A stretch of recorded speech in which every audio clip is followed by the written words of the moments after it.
Au cœur de l'Europe médiévale, durant une nuit glaciale du XIVe siècle, le vent hurle à travers les fissures des murs de pierre. À l'intérieur d'une modeste chaumière paysanne, l'obscurité n'est brisée que par les braises mourantes d'un feu central. Sur une paillasse étendue au sol, une famille entière se blottit ensemble, corps serrés les uns contre les autres, cherchant désespérément la chaleur. Le père et la mère au centre, les filles contre le mur, les garçons de l'autre côté. Leur souffle se mêle dans l'air glacé, formant de petits nuages de vapeur. Dehors, un moine solitaire grelotte dans son dortoir non chauffé. Plus loin encore, un veilleur de nuit compte les heures interminables avant l'aube. Pour ces gens, l'hiver n'était pas simplement une saison désagréable. C'était une sentence de mort potentielle. Dans cette vidéo, vous allez découvrir pourquoi dormir seul durant l'hiver médiéval représentait un risque mortel. Nous allons révéler comment des familles entières partageaient leur lit par nécessité absolue de survie. Vous comprendrez les principes scientifiques de la chaleur corporelle partagée qui faisaient la différence entre la vie et la mort. Nous explorerons les stratégies ingénieuses que les gens du Moyen Âge ont développées pour traverser les nuits glaciales. Lits clos, pierres chauffées, et la pratique surprenante de garder le bétail sous le même toit. Vous découvrirez les coutumes sociales autour du sommeil communautaire qui choqueraient les gens modernes, et comment le petit âge glaciaire a transformé l'hiver en tueur impitoyable. Avant l'invention du chauffage central et de l'isolation moderne, la chaleur corporelle partagée représentait la différence entre voir le lever du soleil ou ne jamais se réveiller. Les preuves archéologiques et historiques montrent que l'hiver était la saison la plus meurtrière du calendrier médiéval. Dans un monde où les températures chutaient bien en dessous de zéro, où les murs de pierre suintaient d'humidité, où le verre aux fenêtres était un luxe réservé aux riches, partager son lit n'était pas une question de confort. C'était une question de survie. Préparez-vous à découvrir un monde où la notion moderne de vie privée n'existait pas, où dormir contre des étrangers était normal, et où l'isolement nocturne pouvait signifier la mort par hypothermie.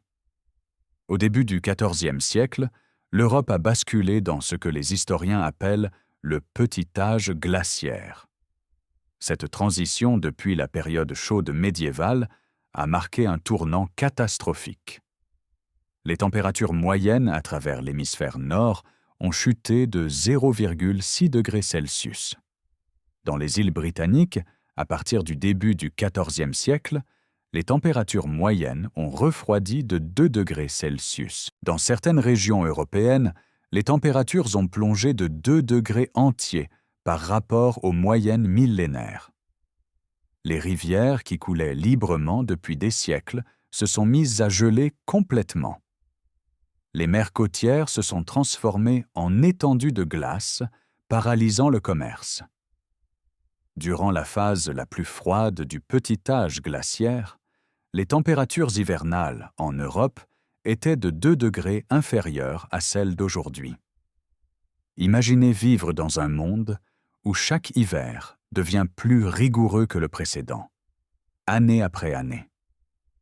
Les paysans qui avaient survécu aux hivers de leur jeunesse se retrouvaient confrontés à des conditions inconnues.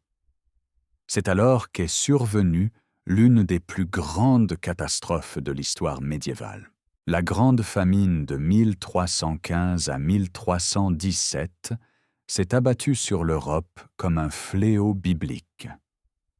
À l'automne 1314, des pluies torrentielles ont commencé, marquant le début de plusieurs années d'hivers froids et humides.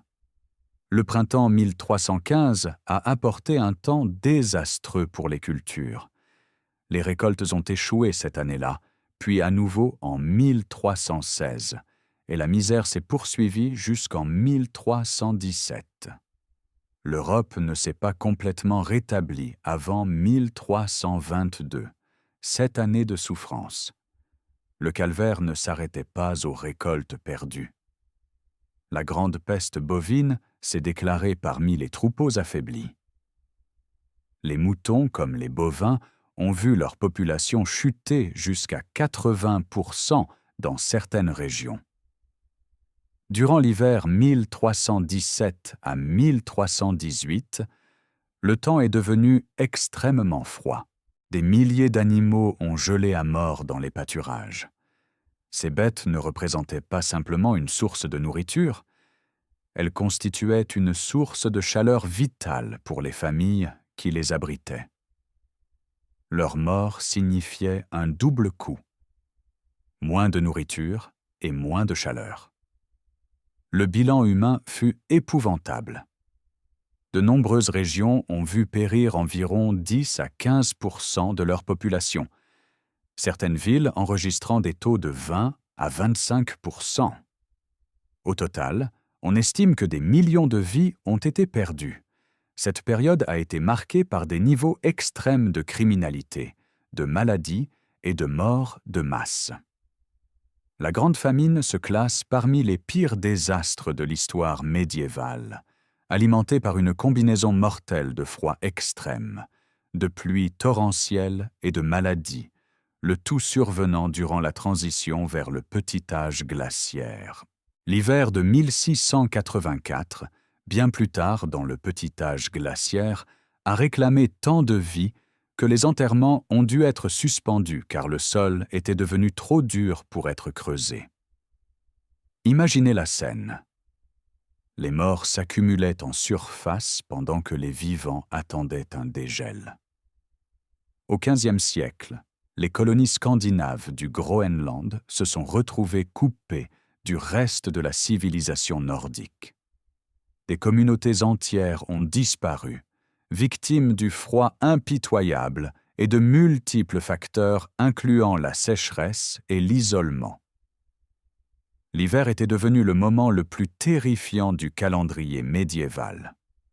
Si la récolte avait été mauvaise, on pouvait mourir de faim avant le printemps. Les maladies comme la pneumonie représentaient des menaces omniprésentes. Le logement inadéquat laissait les gens exposés aux éléments, faisant de l'hypothermie une menace constante. La vaste majorité des Européens médiévaux vivaient dans des chaumières paysannes qui n'avaient rien de commun avec nos maisons modernes. La plupart des habitations paysannes se composaient d'une seule pièce multifonctionnelle utilisée pour cuisiner, manger, dormir et même abriter le bétail. Imaginez une existence où toutes les activités de la vie se déroulaient dans un seul espace enfumé, bondé et glacial. La nuit en été et toute la journée en hiver, les paysans partageaient leurs huttes avec leurs animaux. Au centre se trouvait un foyer ouvert. Pas de cheminée, simplement un feu à même le sol. La fumée s'échappait comme elle le pouvait à travers des ouvertures dans le toit. En hiver, lorsque tous les volets étaient fermés pour bloquer le froid, l'air devenait épais de fumée. Vous aviez le choix entre ouvrir les fenêtres et geler, ou les garder fermées et suffoquer. Les maladies respiratoires étaient endémiques. Les fenêtres n'avaient pas de vitres. Le verre était un luxe réservé aux églises et aux palais. Les paysans se contentaient de volets en bois fermés la nuit.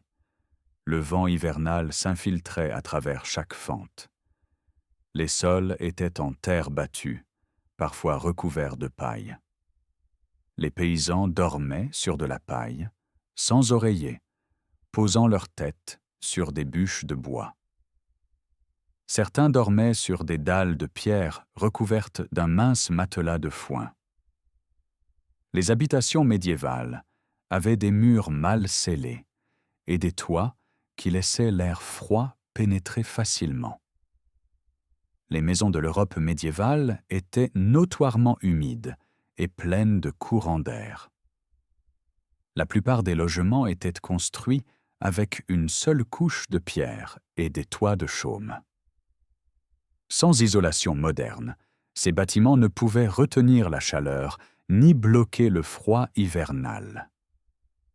Face à ces défis, les bâtisseurs médiévaux ont tenté diverses solutions. De lourdes tapisseries étaient suspendues aux murs pour piéger la chaleur et réduire les courants d'air. On tentait d'augmenter l'épaisseur des murs. Un mélange de paille et d'argile comblait les fentes, offrant une modeste résistance thermique. Les bottes de paille procuraient une excellente isolation, faciles à obtenir après la moisson. Le torchis représentait une technique particulièrement ingénieuse. Des lattes de bois tressées créaient d'innombrables petits vides qui emprisonnaient l'air lorsque l'enduit était appliqué, offrant une bonne isolation thermique. Les toits de chaume fonctionnaient bien pour piéger l'air chaud durant l'hiver. Les épais murs de pierre agissaient comme des isolants naturels, absorbant et libérant lentement la chaleur. Qu'en était-il des châteaux? Étaient-ils mieux protégés? Pas vraiment. Malgré les cheminées massives, les immenses salles restaient misérablement inconfortables en hiver. Les murs de pierre, les hauts plafonds, les vastes espaces étaient impossibles à chauffer adéquatement. Les cheminées sont apparues durant le XIIe siècle, mais ne sont devenues courantes qu'au XIIIe siècle. Elles constituaient vraiment un privilège de l'élite. Pour les paysans durant la majeure partie du Moyen Âge, la source normale de chaleur était une fosse à feu au centre de la pièce. Comment les gens survivaient-ils aux nuits d'hiver? La réponse ne résidait pas dans la technologie du bâtiment. Elle se trouvait dans la stratégie la plus ancienne de l'humanité: se rassembler. Le sommeil était une activité communautaire depuis des millénaires. Avant le chauffage central, les compagnons de lit étaient une nécessité, non un choix. À l'ère médiévale, il était rare qu'une personne dorme seule. Cette rareté reflétait une sagesse ancienne capturée dans les mots du roi Salomon au chapitre 4 de l'Ecclésiaste. De plus, si deux se couchent ensemble, ils se tiendront chauds. Mais comment un seul pourrait-il se réchauffer? Les arrangements de sommeil familiaux suivaient des schémas établis. Des familles entières se serraient ensemble sur un seul matelas. La disposition standard plaçait le couple au centre. Les filles du côté le plus proche du mur, avec la plus jeune près de la mère, les garçons de l'autre côté, rangés par âge. Les personnes extérieures, invités, serviteurs, rejoignaient souvent le groupe. C'était une nécessité pratique dictée par l'espace et les ressources limitées. Les familles dormaient serrées pour partager la chaleur corporelle de chacun.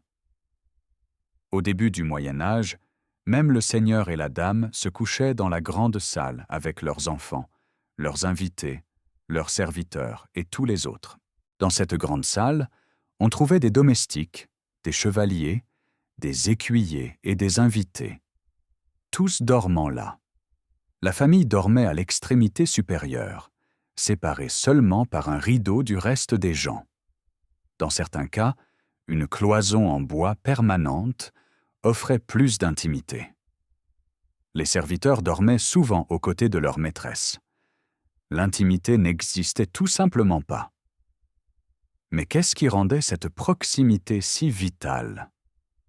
Le corps humain génère constamment de la chaleur par le métabolisme. Plusieurs corps dans un espace clos créent un microclimat plus chaud. Pressés les uns contre les autres, les corps perdent moins de chaleur, car la surface exposée à l'air froid est réduite. Dans les espaces partagés, la chaleur collective des corps contribuait à un environnement global plus chaud. La mathématique était simple. Plus de corps égalait plus de chaleur, ce qui égalait de meilleures chances de survie. Durant les hivers européens particulièrement rigoureux, les individus démunis passaient de longues périodes au lit. Cette pratique portait le nom d'hibernation hivernale. Son but était double: conserver la chaleur corporelle et réduire le besoin de nourriture.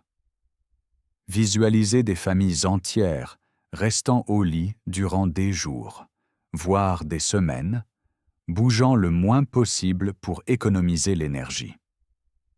C'était particulièrement courant parmi les plus pauvres qui n'avaient pas les moyens de maintenir des feux allumés. En restant immobiles et au chaud ensemble, ils réduisaient leurs besoins caloriques. En Bourgogne, les hommes pratiquaient la vie communautaire en partageant leur lit pour préserver la chaleur. Ce n'étaient pas seulement les membres de la famille, mais les membres de la communauté qui se soutenaient mutuellement. Les communautés partageaient les espaces de vie pour la chaleur, restant souvent proches du bétail durant les hivers rigoureux. Les animaux ne procuraient pas seulement de la nourriture. Une seule vache produit l'équivalent de chaleur d'une petite cheminée. Amener les animaux à l'intérieur durant les nuits les plus froides augmentait considérablement la chaleur. Les paysans médiévaux abritaient communément les animaux dans une étable sous le même toit que le logement familial, dans des bâtiments bout à bout. Les animaux à une extrémité, la zone de cuisson familiale à l'autre, cela permettait la chaleur partagée. Qu'auriez-vous fait, vivant dans de telles conditions? Pour les gens médiévaux, la question ne se posait pas. C'était dormir ensemble ou risquer de ne jamais se réveiller. Les connexions sociales devenaient un bouclier contre l'isolement hivernal.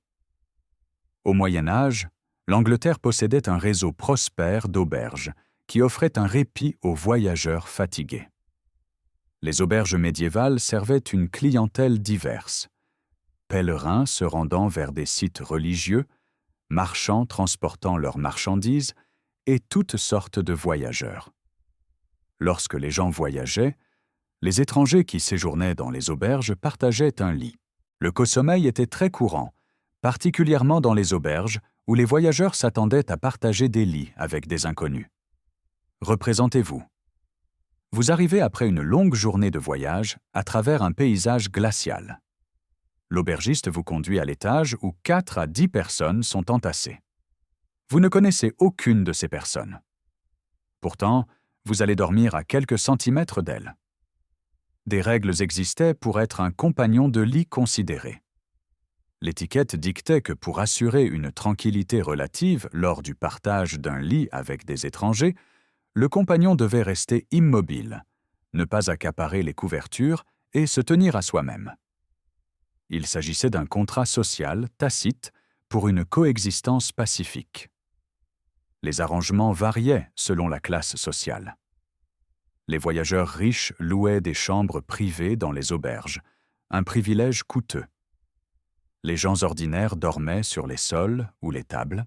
L'étage supérieur fournissait des logements pour la nuit, souvent avec 4 à 10 personnes serrées comme des sardines. La réalité sensorielle était brutale. On pouvait se réveiller au milieu du sommeil à cause des ronflements et gémissements des autres.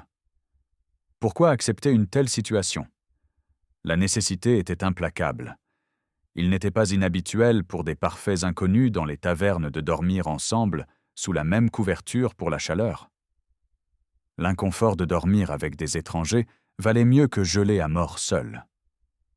Les Alehouse offraient un peu de chaleur même après le couvre-feu. Des lieux où la chaleur et le contact humain étaient disponibles, des refuges contre la nuit mortelle. Pour les gens modernes, ces pratiques sembleraient choquantes. Nous nous attendons à des espaces de sommeil privés. Nous considérons notre chambre comme un sanctuaire inviolable. Mais pour les gens médiévaux, cette attente de vie privée n'avait aucun sens. L'intimité n'était pas un concept qui existait. Il y a eu un changement culturel fondamental entre leur époque et la nôtre. Dans l'Europe pré-industrielle, l'intimité était en pénurie. La plupart des gens faisaient tout sous le regard des autres. Cette absence d'intimité caractérisait toute la société médiévale. C'était un monde où la notion même de sphère privée séparée de la vie publique n'avait pas encore émergé. L'intimité n'était pas un concept qui existait dans la société médiévale. Dans l'Europe pré-industrielle, l'intimité était en pénurie. La plupart des gens accomplissaient tout sous le regard des autres. Ils dormaient, mangeaient, s'occupaient de leurs besoins, tout en présence de membres de la famille, de serviteurs et d'animaux de ferme. Les lits n'étaient pas des meubles privés. Les lits étaient des lieux communautaires. une famille entière pouvait dormir ensemble. Mais les lits servaient à bien plus que dormir. Ils étaient utilisés pour socialiser, recevoir des visiteurs, conduire des affaires. Les personnes de haut rang recevaient souvent des visiteurs depuis leur lit, discutant de questions importantes tout en étant à moitié habillés et entourés de serviteurs.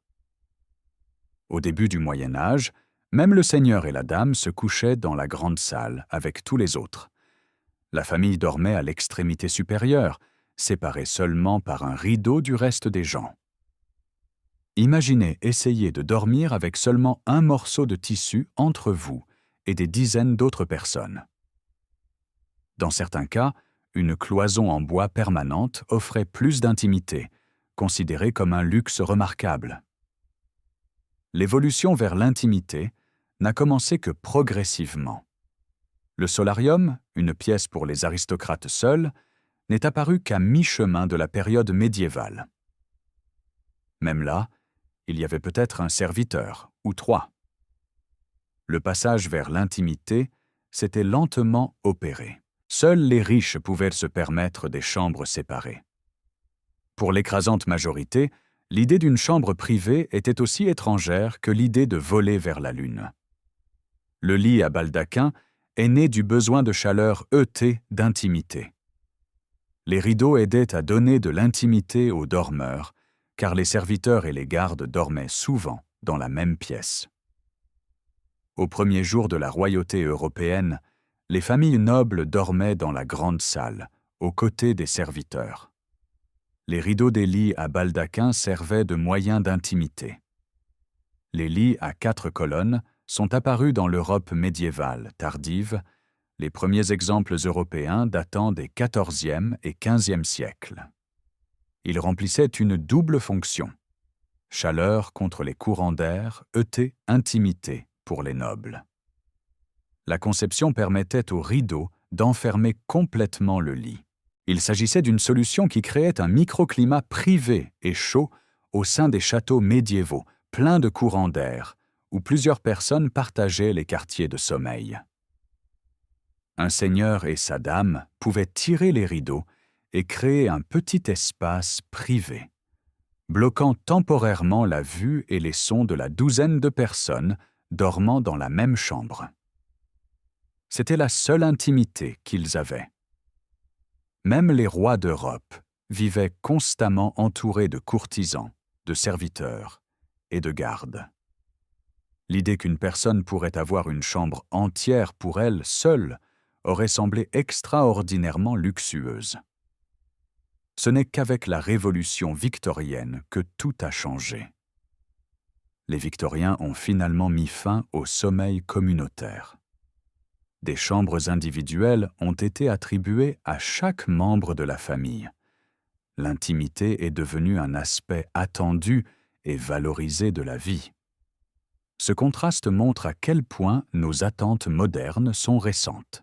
Pourquoi cela importe-t-il? Parce que l'absence d'intimité signifiait plus de corps dans des espaces partagés. Ce qui nous semble intrusif leur apportait une chaleur vitale. Les coutumes sociales ont évolué pour soutenir les besoins de survie. La société médiévale n'était pas organisée autour de l'autonomie individuelle. Elle était organisée autour de la survie collective. Les gens médiévaux ont développé des solutions technologiques pour combattre le froid mortel. Ces innovations révèlent une ingéniosité remarquable et une compréhension pratique de la rétention de chaleur. Commençons par l'une des inventions les plus fascinantes, le lit clos, également appelé lit fermé ou lit en armoire. Ces lits étaient conçus pour ressembler à des armoires et sont apparus dans le mobilier médiéval tardif de l'Europe occidentale. Le lit clos était fermé de tous côtés par des panneaux de bois. Mais ne vous y trompez pas. Les lits clos étaient bien plus que de simples meubles. Ils étaient des outils de survie. Durant l'hiver, la petite zone du lit-placard était réchauffée par la chaleur corporelle, si bien que le poêle n'avait pas besoin d'être alimenté durant la nuit. La conception fermée piégeait la chaleur corporelle, créant un cocon de confort. Le lit clos procurait une chaleur supplémentaire quand le chauffage central n'était pas une option. L'espace clos retenait la chaleur durant les nuits froides. Les tissus tapissant l'intérieur offraient une excellente isolation. En réduisant le volume d'air que le corps doit chauffer et en empêchant cet air chaud de s'échapper, le lit clos multipliait l'efficacité de la chaleur corporelle. Il pouvait être intégré au salon et fermé durant la journée, rendant une chambre séparée inutile. Ils avaient souvent des rideaux de laine qui pouvaient être tirés la nuit. De nombreux exemples survivants se trouvent dans des régions comme la Scandinavie, impitoyablement froides durant l'hiver.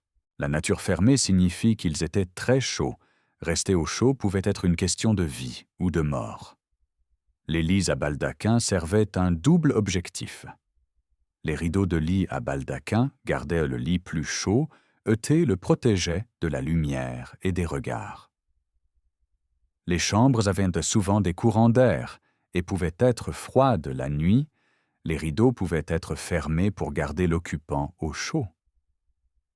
La conception répondait aux besoins pratiques des maisons médiévales. Protection contre les courants d'air, la fumée des foyers ouverts, les parasites dans des espaces dépourvus de chauffage central, les lits à baldaquin avec rideaux qui pouvaient complètement enfermer le lit, étaient utilisés par les seigneurs et les nobles pour la chaleur et l'intimité. Le lit à baldaquin avec rideaux créait un microclimat privé et chaud au sein des châteaux médiévaux pleins de courants d'air.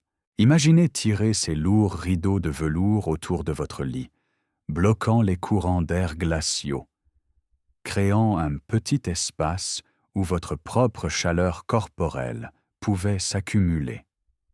Lorsque les cheminées ne pouvaient pas atteindre tous les recoins d'un château, les gens se tournaient vers des solutions portables, les braseros.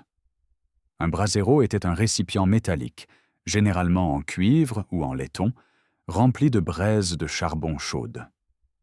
Les braseros pouvaient être déplacés de pièce en pièce selon les besoins, fournissant une chaleur localisée. Qu'en est-il de chauffer le lit lui-même directement? Aux temps médiévaux, on utilisait des pierres ou des briques chauffées du foyer pour transporter la chaleur vers le lit. Le serviteur chauffait une pierre au coin du feu, l'enveloppait dans des tissus et la transportait rapidement vers le lit. Au XVIe siècle, les gens utilisaient des casseroles remplies de braises fumantes.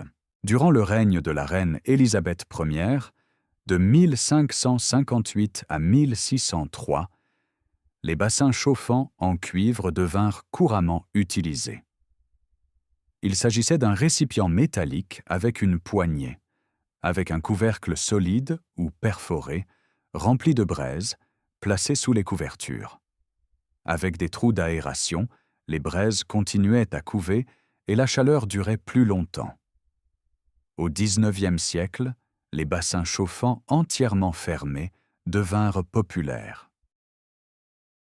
Dans les années 1940, les gens mettaient une brique au four pour la chauffer, l'enveloppaient dans du papier journal et un vieux pull. La brique restait chaude longtemps. Enfin, la source de chaleur la plus inattendue, le bétail. Les paysans médiévaux abritaient couramment les animaux dans une étable sous le même toit, dans des bâtiments bout à bout. Les animaux à une extrémité, la zone de cuisson à l'autre, cela permettait la chaleur partagée. Une seule vache produit l'équivalent de chaleur d'une petite cheminée. Amener les animaux à l'intérieur, durant les nuits les plus froides, augmentait considérablement la chaleur. L'accès à ces technologies variait selon la classe sociale. Les riches avaient une meilleure technologie, une meilleure literie, de meilleures habitations. Mais même eux souffraient du froid. L'expérience de l'hiver médiéval variait dramatiquement selon votre position sociale. Pour la majorité de la population, le matelas était un simple matelas de paille. De la paille fraîchement coupée était tassée dans un sac de toile. C'était bon marché, respirant, mais la paille se comprimait rapidement. Les paysans dormaient sur de la paille, sans oreiller, posant leur tête sur des bûches de bois.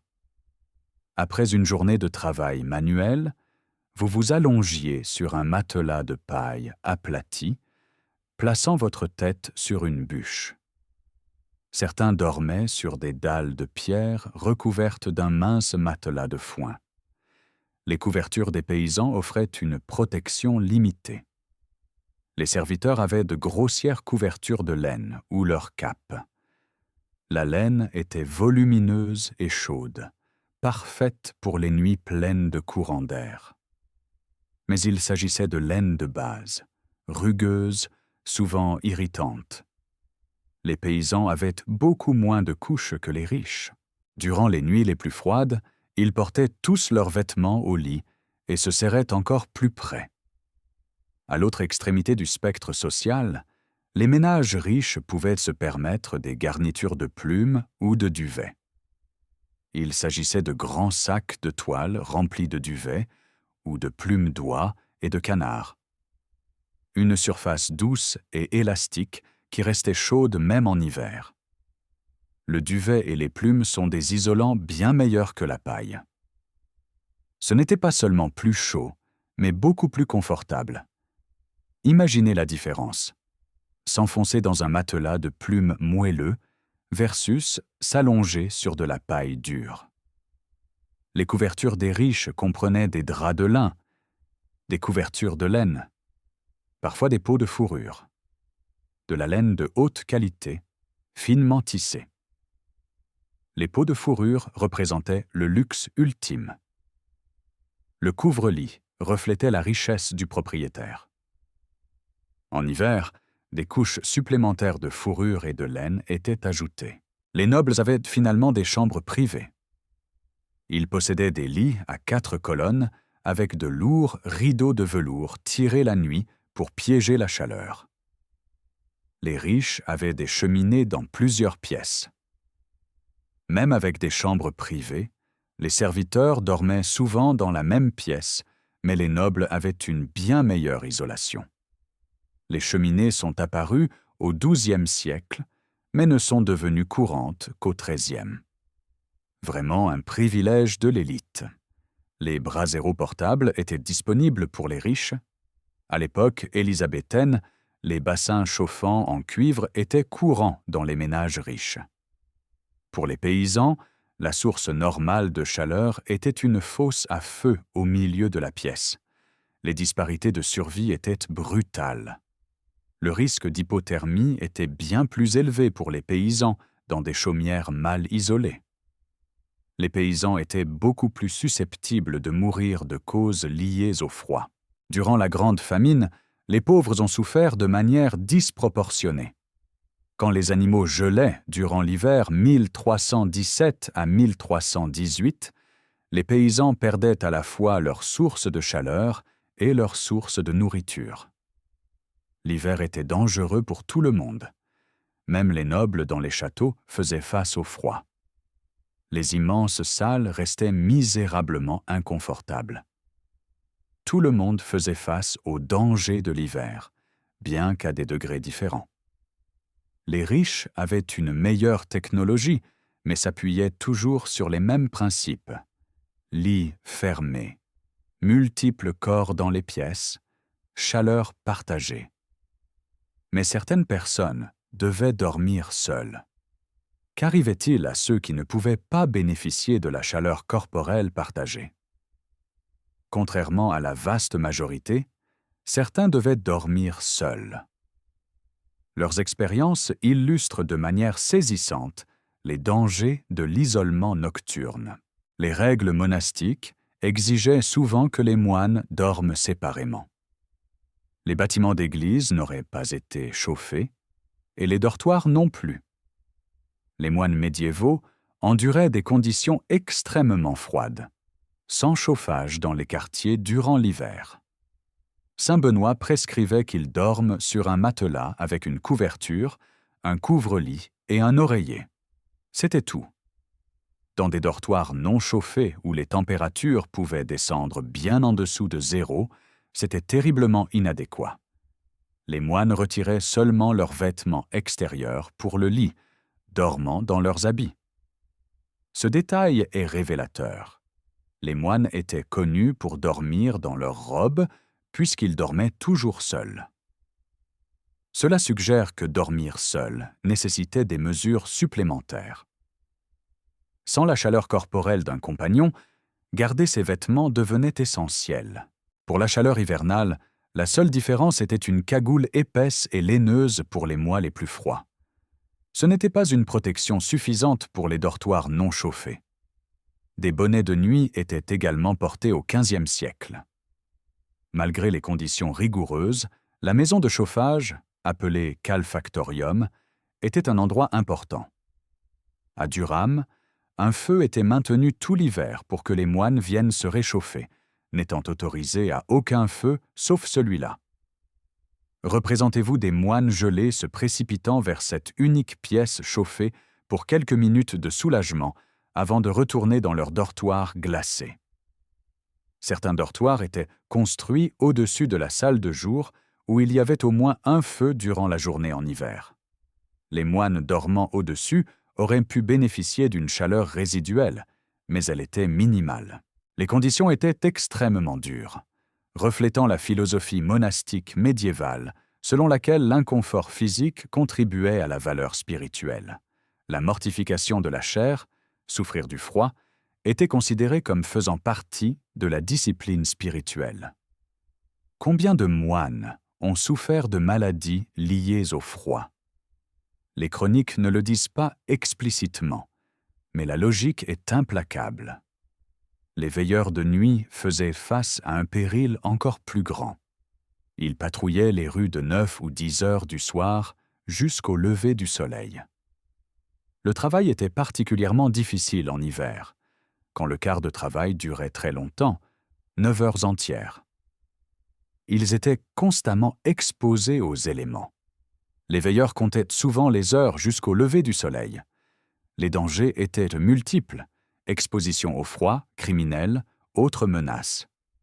Ils chantaient un air de « Tout va bien » en haut de chaque heure. Vous ne vouliez pas entendre le veilleur à 3 heures du matin, mais vous étiez content qu'il soit encore vivant. C'était un poste indésirable. Faible estime, faible salaire, travail dangereux. Le salaire était bas et devait être complété par un travail de jour. Imaginez travailler toute la journée, puis patrouiller toute la nuit dans le froid glacial. Les veilleurs médiévaux faisaient de face à une tentation significative de s'éclipser tôt pour attraper un peu de sommeil. Les Alhaus offraient un peu de chaleur même après le couvre-feu. Les conditions rigoureuses conduisaient à des problèmes d'application, certains veilleurs se glissant dans des maisons pour passer la nuit à boire. C'était un choix de vie ou de mort, rester à son poste et risquer l'hypothermie, ou abandonner son devoir. Les ermites et anachorètes choisissaient des vies d'isolement pour des raisons spirituelles. Vivant seuls, souvent dans des conditions primitives, durant les mois d'hiver, ils étaient extrêmement vulnérables. Ils devaient compter sur la charité et une résilience extrême. Beaucoup sont probablement morts d'exposition, de famine ou de maladie. Leur corps n'aurait peut-être été découvert que des mois plus tard. La vulnérabilité de l'isolement était réelle. Un logement inadéquat laissait les gens exposés, faisant de l'hypothermie une menace constante. Les gens faisaient face à des risques sanitaires constants. Quand on était seul, si on tombait malade ou blessé, personne n'était là pour aider. La question du roi Salomon résonne. Mais comment un seul pourrait-il se réchauffer? Pour comprendre pourquoi dormir seul était si dangereux, examinons la science de la chaleur corporelle. Le corps humain génère constamment de la chaleur par le métabolisme. Chaque processus chimique dans vos cellules produit de l'énergie thermique. Dans un environnement froid, le corps perd de la chaleur vers l'air ambiant. Une personne dormant seule perd de la chaleur dans toutes les directions. Le corps doit générer suffisamment de chaleur pour remplacer ce qui est perdu, sinon la température corporelle chute. C'est là que réside le danger mortel. L'hypothermie survient quand le corps perd de la chaleur plus rapidement qu'il ne peut en produire. La température corporelle centrale chute en dessous de 35 degrés Celsius. Sans isolation adéquate, literie ou source de chaleur externe, dormir seul par des températures glaciales rendait l'hypothermie un risque très réel. La mort par exposition au froid a été reconnue pendant des milliers d'années, mentionnée par Hérodote en 492 avant notre ère. L'hypothermie en tant qu'état clinique n'a pas été reconnue jusqu'au milieu du XXe siècle, mais les gens médiévaux savaient que le froid tuait. Examinons le principe du sommeil partagé. Plusieurs corps dans un espace clos créent un microclimat plus chaud. Les corps pressés ensemble perdent moins de chaleur. La surface exposée à l'air froid est réduite. La chaleur d'un corps aide à maintenir la température du corps adjacent. Dans les espaces partagés, la chaleur collective contribuait à un environnement global plus chaud. L'avantage était simple. Plus de corps égalait plus de chaleur, ce qui égalait de meilleures chances de survie. Considérez l'efficacité des espaces clos. En enfermant la zone de sommeil, les lits clos créaient un microclimat qui retenait la chaleur. Les lits à baldaquin avec rideaux tirés piégeaient la chaleur dans un plus petit volume d'air. Un espace clos plus petit était plus facile à chauffer. Moins d'air à chauffer signifiait que la chaleur du corps réchauffait l'espace plus rapidement. Les gens médiévaux ne comprenaient peut-être pas la thermodynamique scientifiquement, mais ils la comprenaient pratiquement. Les vêtements et l'isolation fonctionnaient selon les mêmes principes. La laine était le tissu favori parce qu'elle emprisonne l'air dans ses fibres. L'air emprisonné agit comme une isolation, réduisant la perte de chaleur. Le superposition multiple était crucial. Les gens portèrent leurs vêtements à l'intérieur pour rester au chaud. Plusieurs couches emprisonnent plus d'air. Les moines dormant dans leurs habits utilisaient des couches supplémentaires pour compenser le fait de dormir seuls. Les matériaux de literie avaient des propriétés thermiques différentes. La paille et le foin offraient une isolation modeste, mais se comprimaient rapidement. Les plumes et le duvet étaient d'excellents isolants, emprisonnant l'air efficacement. Les couvertures de laine emprisonnaient l'air et fournissaient une bonne isolation. Les peaux de fourrure figuraient parmi les meilleurs isolants. La fourrure dense emprisonnant l'air près du corps. Les sources de chaleur externe multipliaient les chances de survie. Les pierres et briques chauffées fournissaient une chaleur qui élevait la température locale. Elles restaient chaudes longtemps. Les bassins chauffants avec des braises prolongeaient la durée de la chaleur. Les fosses à feu et braseros élevaient la température ambiante de la pièce. Une vache élevait significativement la température dans un logement partagé. La survie dépend de l'équilibre entre la génération de chaleur et la perte de chaleur. Seule, la génération de chaleur d'un seul corps lutte pour réchauffer un grand volume d'air froid. Ensemble, plusieurs corps mettent leur chaleur en commun, réchauffant un espace clos plus petit. L'ajout d'un lit clos, de couvertures de laine, de pierres chauffées et de bétail multipliait les chances. L'hibernation hivernale fonctionnait en restant au lit et en réduisant l'activité, ce qui réduisait les besoins caloriques tout en maintenant la chaleur par la chaleur corporelle partagée. Pourquoi dormir seul pouvait-il vous tuer? Combinons les facteurs. Isolation de logement, inadéquate, plus froid. Extrême, plus literie limitée, plus technologie de chauffage. Limité plus dormir seul égale un risque très élevé d'hypothermie.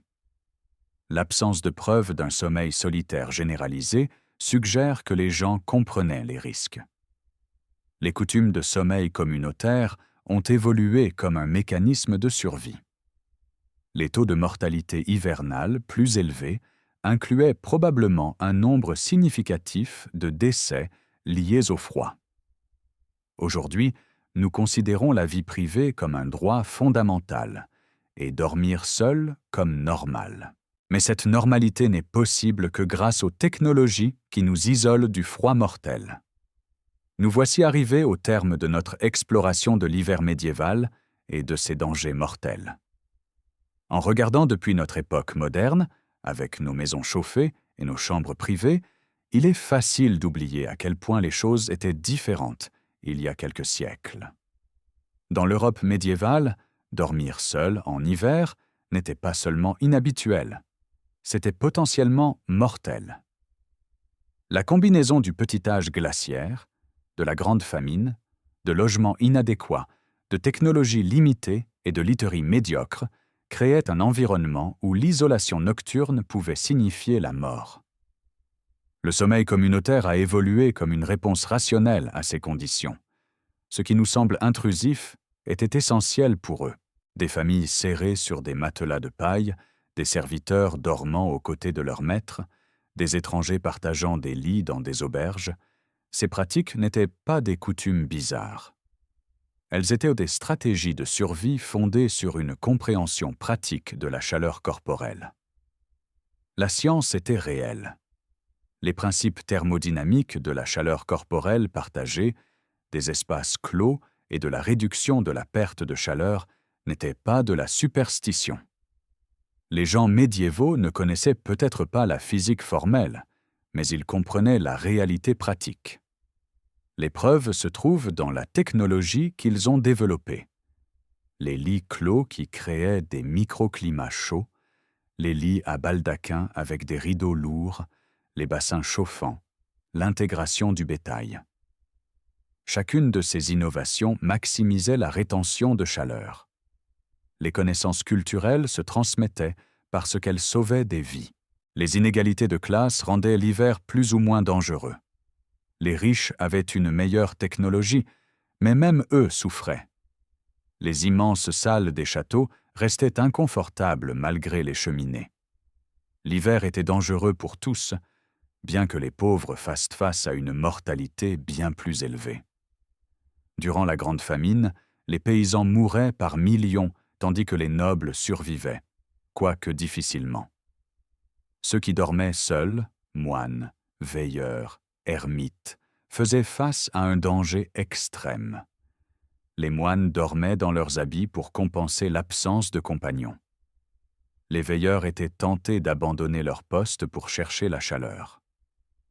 Les ermites, choisissant l'isolement, payaient souvent le prix ultime. Quand nous observons avec les yeux d'aujourd'hui, tout a changé. Le chauffage central représente l'invention qui a transformé la survie hivernale. Pensez-y. Un thermostat que vous réglez et votre maison reste chaude. C'est une technologie que les gens médiévaux auraient considérée comme de la magie. L'isolation moderne permet aux bâtiments de retenir la chaleur d'une manière inimaginable pour les constructeurs médiévaux. Les chambres individuelles et la vie privée ne sont devenues possibles que lorsque la survie n'exigeait plus le partage. Nous voyons maintenant la vie privée comme un droit. Nous souffrons d'amnésie historique. Nous oublions à quel point ces changements sont récents. Vos arrière-arrière-grands-parents auraient peut-être encore partagé des lits. En regardant en arrière, nous devrions ressentir de la gratitude. Nous ne devons pas juger les coutumes médiévales selon nos standards. Ils faisaient ce qu'ils devaient faire pour survivre. L'adaptabilité humaine brille à travers ces récits. Les gens ont trouvé des solutions créatives à des défis extrêmes. Le sommeil communautaire reflétait un schéma d'aide mutuelle qui garantissait la survie collective. Dans un monde sans filet de sécurité, les gens ne dépendaient que les uns des autres. Nos coutumes sociales sont façonnées par notre technologie et notre environnement. La vie privée n'est possible que lorsque les besoins de survie sont satisfaits. Les changements climatiques, le petit âge glaciaire, ont eu des effets profonds. La capacité humaine à s'adapter aux conditions difficiles témoigne de notre résilience. Y a-t-il des parallèles modernes? Notre chauffage moderne dépend de systèmes énergétiques complexes. Que se passerait-il s'il tombait en panne durant une vague de froid? En février 2021, le Texas a connu ce scénario quand le réseau électrique est tombé en panne durant un événement de froid extrême. Des centaines de personnes sont mortes. Soudainement, les leçons médiévales sur le sommeil communautaire redeviennent pertinentes. Alors que le climat devient plus instable, nous pourrions faire face à de nouveaux défis. Bien que nous valorisions la vie privée, l'isolement excessif a des coûts aujourd'hui. La solitude, les problèmes de santé mentale, le manque de soutien social, ce sont les dangers modernes de vivre trop isolément. Les gens médiévaux n'avaient aucune vie privée, mais des réseaux de soutien social forts. Nous avons beaucoup de vie privée, mais souffrons souvent d'isolement. Peut-être y a-t-il un équilibre à trouver. Nous dépendons toujours les uns des autres, juste de manière différente. Nos chaînes d'approvisionnement, nos infrastructures, nos systèmes de soutien, ce sont nos versions modernes de l'interdépendance communautaire. La continuité humaine nous relie à travers les siècles. Les mêmes besoins de chaleur, de sécurité, de connexion existent aujourd'hui comme il y a 700 ans. Les circonstances ont changé. La technologie a transformé nos réponses. Mais la sagesse historique demeure précieuse. Les stratégies de survie médiévales montrent l'ingéniosité humaine.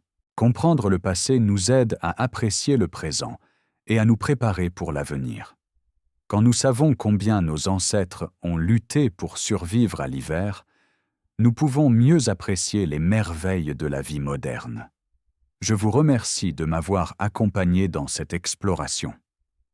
J'espère que vous avez gagné une nouvelle appréciation pour les défis que nos ancêtres affrontaient et pour l'ingéniosité dont ils faisaient preuve. Si vous avez apprécié cette vidéo, je serais ravi que vous cliquiez sur « J'aime » et que vous la partagiez. N'hésitez pas à vous abonner pour plus de contenu sur l'histoire médiévale. Laissez un commentaire. Pensez-vous que vous pourriez survivre à un hiver médiéval? Quelle stratégie utiliseriez-vous? Auriez-vous pu dormir dans une pièce bondée avec des étrangers ou auriez-vous risqué le froid pour un peu d'intimité? Ces questions nous rappellent à quel point nous sommes chanceux. Merci encore, et je vous retrouve très bientôt pour une nouvelle plongée dans les mystères du monde médiéval. Prenez soin de vous, et n'oubliez pas d'apprécier votre chauffage central ce soir, quand vous vous glisserez dans votre lit chaud et confortable. Seul si vous le souhaitez, entouré si vous le préférez. C'est un luxe que nos ancêtres n'auraient jamais pu imaginer.